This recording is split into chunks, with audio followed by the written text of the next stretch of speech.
कि food security क्या होती है, व्हाट इज फूड सिक्योरिटी। तो food security basically means availability, affordability and accessibility of the food grains to all the people for all the time.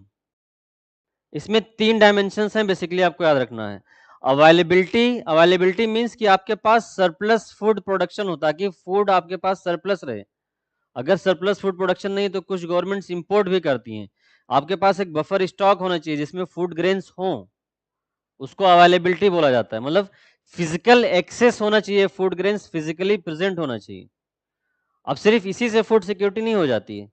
Second आता है उसमें affordability. Affordability मतलब क्या होता है, economic access to food grains. मतलब जो पॉपुलेशन है उसकी परचेजिंग पावर होनी चाहिए, उसकी एबिलिटी होनी चाहिए कि वो उस फूड ग्रेन्स को परचेज कर सके। जो नहीं परचेज कर पाते हैं उसके लिए जो वेलफेयर गवर्नमेंट्स होती हैं, जैसे government of India public distribution system के थ्रू सब्सिडाइज रेट पे फूड ग्रेन्स अफोर्डेबल करवाती है अपने सिटीजन्स को। फिर नेक्स्ट जो कंपोनेंट आता है इसका इंपॉर्टेंट है, दैट इज एक्सेसिबिलिटी।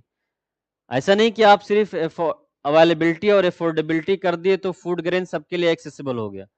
कुछ रिमोट एरियाज या रूरल एरियाज में फूड ग्रेन्स नहीं पहुंच पाता है। कुछ आपका लिंग्विस्टिक या रीजनल बैरियर की वजह से फूड ग्रेन नहीं पहुंच पाता है।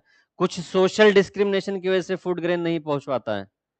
तो अगर फूड ग्रेन को एक्सेसिबल बनाना है तो किसी भी तरह का जो सोशल हिंड्रेंस है या सोशल डिस्क्रिमिनेशन है उसको रिमूव करना होगा।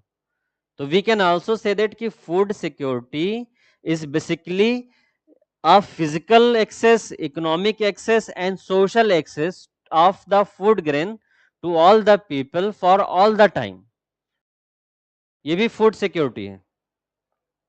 तो आपको जैसे भी अच्छा लगेगा आप उस चीज को लिख सकते हैं यहाँ पे। अब हम लोग आते हैं कि why food security is important.